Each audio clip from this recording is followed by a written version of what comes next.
The Speaker, the bill for the consideration of this Honorable House is the Automatic Exchange of Financial Account Information Amendment Bill. The purpose of the bill is to amend the Automatic Exchange of Financial Account Information Act, Cap 20.27, to improve the monitoring and compliance activities employed to oversee reporting financial institutions. Mr. Speaker, in 2015, St. Lucia signed the Multilateral Competent Authority Agreement, MCAA. In addition, the Multilateral Convention on Mutual Administrative Assistance in Tax Matters, MAC Convention, was signed in 2016. These instruments were developed by the Organization for Economic Cooperation and Development, OECD, and facilitate the annual exchange of information between jurisdictions. Mr. Speaker, these two agreements have been signed by over 100 jurisdictions. These conventions provide the basis for the exchange of tax-related information on a multilateral basis. In accordance with these agreements, St. Lucia has been reporting to counterparts from 2018 and was approved to receive data from 2019 from other countries. St. Lucia has now agreed to send and receive financial account information from 99 countries from around the world. Mr. Speaker, the benefit of successful exchange of information is twofold, as it not only allows our jurisdiction to be in good standing in the national community, but it also gives St. Lucia the opportunity to increase revenue by receiving additional data which can inform tax audits. Mr. Speaker, the benefit of successful exchange of information is twofold, as it only allows one jurisdiction to be in good standing in the national community, but it also gives St. Lucia the opportunity to increase revenue by receiving additional data which can inform tax audits. Mr. Speaker, the goals of tax transparency and the integrity of the tax system have become global. A global agenda item driven by the G20, which has mandated organizations such as the OECD to ensure compliance with standards all geared at achieving greater tax transparency and fairness. One of the consequential objectives of the tax transparency information exchange is tax neutrality. One may ask, Mr. Speaker, why St. Lucia has made these commitments given the limited resources? The answer is simple.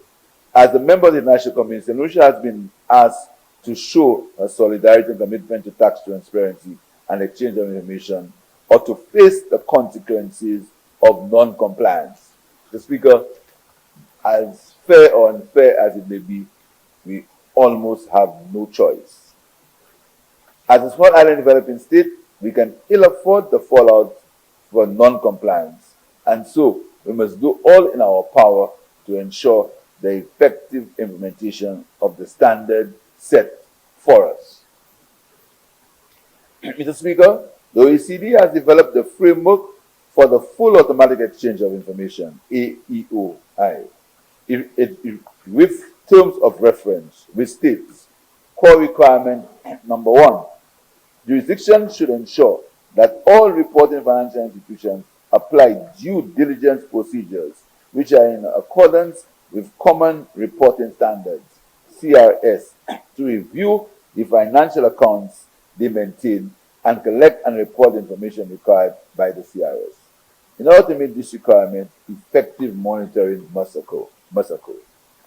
It must be stressed here, Mr. Speaker, that after the global financial crisis of 2018, and more so now, with the onset of COVID-19 pandemic, countries worldwide are looking to secure and increase revenue. This means that the importance of the automatic exchange of information and the pressure on jurisdictions to supply accurate and complete data will also increase. Therefore, as a signatory to the MAC and MCAA, St. Lucia must do all in her to ensure that accurate information is being shared. It must be restated that St. Lucia will be assessed on her ability to effectively obtain and share information, and failure to do so will have dire consequences for our fragile economy.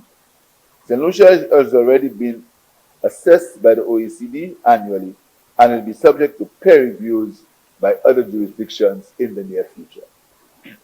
Although the Act gives the competent authority the power to enter premises, it does not give the power to request information outside of a physical visit to the premises of the institution. This omission makes it difficult for the competent authority to carry out its mandate, as monitoring activities generally commence offsite. Mr. Speaker, amending this act will improve the efficiency of the current monitoring process immensely. Information such as due diligence procedures, customer forms, and reporting procedures may now be reviewed ahead of on-site visits, enabling the competent authority to conduct thorough assessments and audits of reporting financial institutions. Amendments. I propose the following amendments. Section 2 of the Act is amended as follows. Competent authority. This definition was included to clearly identify the entity making the request to reporting financial institutions. Although the Act speaks to the function and powers of the competent authority, a definition was required to clearly define who the competent authority is. Information. This definition was included to properly define the nature of the material which could be obtained by the competent authority. The Act previously referred to this term, but there was no clear definition. This has now been addressed to be clear for the benefit of all parties involved. Insertion of Section 4B. Mr. Speaker, Section 4B identifies the competent authority under the Act. This insertion was necessary to remove any ambiguity regarding the authority under which requests are being made. Insertion of 5A and 5B, an amendment to Section 6. Section 5A is inserted to delegate the functions of the competent authority under the Act. These provisions were previously captured in subsection 6.2 and 6.3 of the Act, which has now been deleted. Given these changes, Section 6 also receives a new heading.